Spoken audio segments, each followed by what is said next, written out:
Admit it, you have done this too. You have deleted social media apps, set timers, bought app blockers, and maybe even tried that dopamine detox.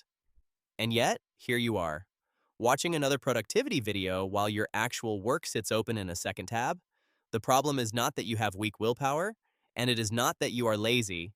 The problem is that almost all the focus advice you have heard is mental fast food. They treat the symptoms but ignore one biological truth. Your brain scrolls not because it wants entertainment, but because it is scared.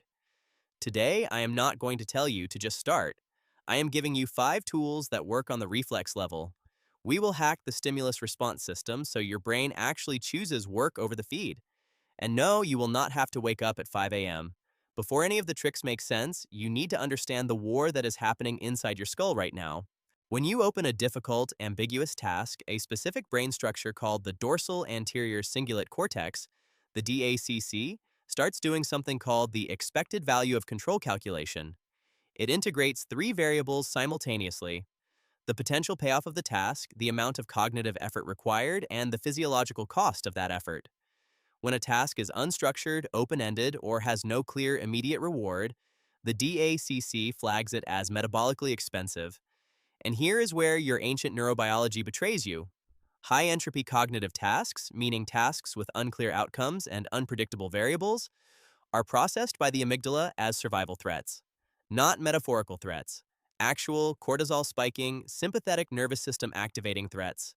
The amygdala enters a state of hyperarousal. Cortisol floods your system. And what normally happens next is that the prefrontal cortex, specifically the dorsolateral prefrontal cortex, attempts to deploy top-down inhibitory control to override the panic and force focus. But under acute cognitive anxiety, the influence reverses. Clinical neuroimaging data shows that stress increases direct causal influence from the right amygdala straight into the prefrontal cortex, hijacking it. Your executive network gets overrun, and in that moment of overload, your brain identifies the fastest, cheapest exit from the threat. That exit is your phone. Scrolling works as a self-soothing mechanism because it is the exact neurological opposite of your work task. Social media is structured, predictable, requires zero ambiguity, and delivers variable micro-rewards of dopamine directly to the nucleus accumbens in the ventral striatum on every single swipe. The amygdala's hyperarousal immediately drops, the cognitive anxiety resolves, and your basal ganglia files this as a successful threat avoidance protocol and makes it faster and more automatic every single time. You are not weak, you are executing a biological escape algorithm. Now let us break it. Trick 1: the second door. The urge to scroll is not a conscious decision. By the time you realize you are reaching for your phone, the basal ganglia has already initiated the motor sequence. This is not speculation.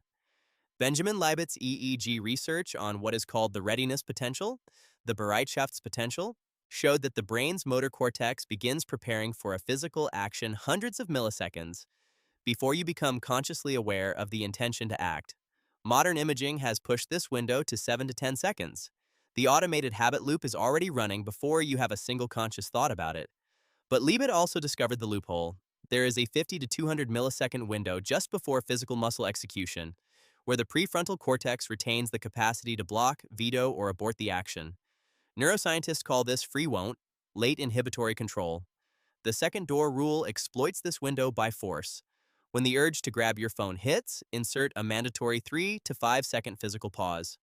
Press the device face down, move your hand away, take a controlled breath with an extended exhale. That is it. But what is happening biologically in those 3 to 5 seconds is not trivial. Extended exhalation directly stimulates the vagus nerve, which is cranial nerve 10, the primary conduit of the parasympathetic nervous system. The vagal reflex arc transmits acetylcholine to the sinoatrial node of your heart in 100 to 150 milliseconds, increasing heart rate variability. Elevated HRV is a clinically validated biomarker of parasympathetic tone, and it directly predicts enhanced prefrontal inhibitory control.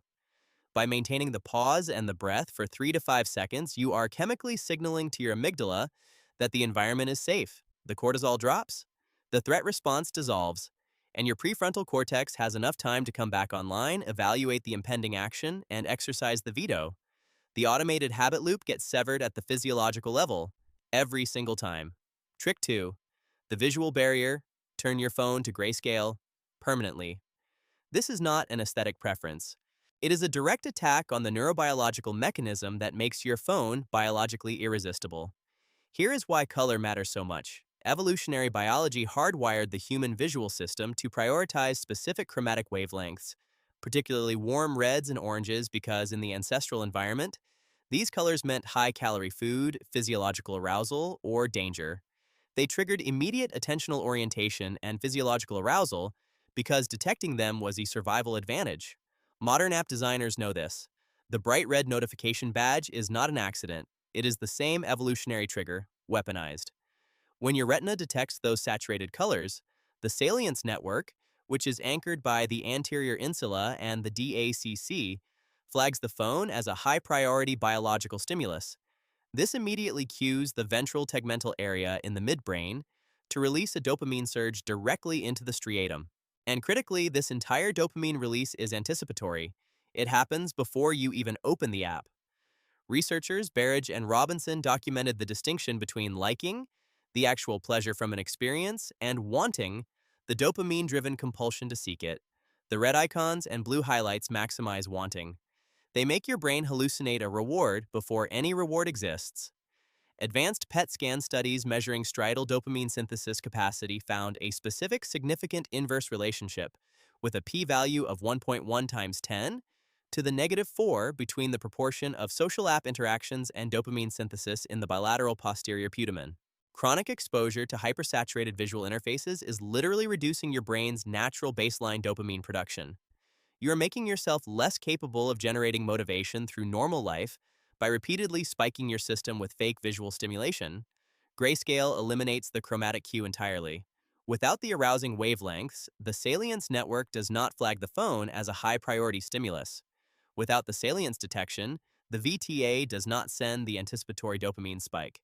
Checking your phone immediately transitions from a biologically compelled craving to a mechanically dull, unremarkable action. That is not discipline. That is breaking the sensory trigger at the source. Trick 3. Thought parking. During any period of difficult, focused work, your brain is almost certainly firing intrusive off-task thoughts at you. The errand you forgot, the email you owe someone, the thing you said 3 days ago. These feel like minor annoyances. Neurologically, they are catastrophic. In 1927, psychologist Bluma Zygarnik documented what is now called the Zygarnik effect. The brain has a hardwired compulsion to maintain and prioritize uncompleted tasks in active working memory. At the neurobiological level, an unresolved goal creates persistent psychocognitive tension, forcing continuous active firing of neuronal assemblies in the prefrontal cortex to keep the open loop alive. This is not passive storage. It is active, metabolically expensive maintenance that runs directly on the same cognitive resources required for your primary task. George Miller's working memory research established that the central executive can hold approximately 7 chunks of information, give or take 2 for roughly 20 seconds. Each intrusive thought is consuming a chunk of that limited capacity right now. This cognitive RAM depletion directly accelerates glucose and oxygen consumption in the prefrontal cortex. As the metabolic reserves drop, executive control weakens exponentially. And as executive control weakens, the amygdala's threat response becomes harder to suppress, and the urge to escape into scrolling intensifies. The fix requires a physical action, not a mental one. When an intrusive thought hits, write it down on paper next to your workstation, not on your phone, not digitally. Paper. The physical act of translating the abstract cognitive loop into concrete written language signals structural closure to the central executive. Clinical research confirms that formulating a specific plan or writing down an unresolved goal grants the brain neurological permission to release the information from active maintenance. The Zygarnik tension discharges. The attention residue clears. The prefrontal cortex stops burning oxygenated glucose on that background task and reallocates those resources entirely to the work in front of you. The biological pressure to escape for relief drops significantly. Trick 4. The 5-minute standing scroll.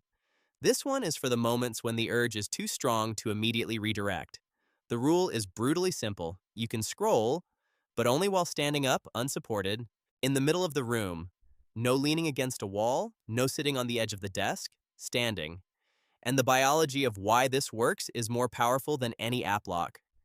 Infinite scrolling is enabled by one thing: the perfect physical comfort of sedentary positioning.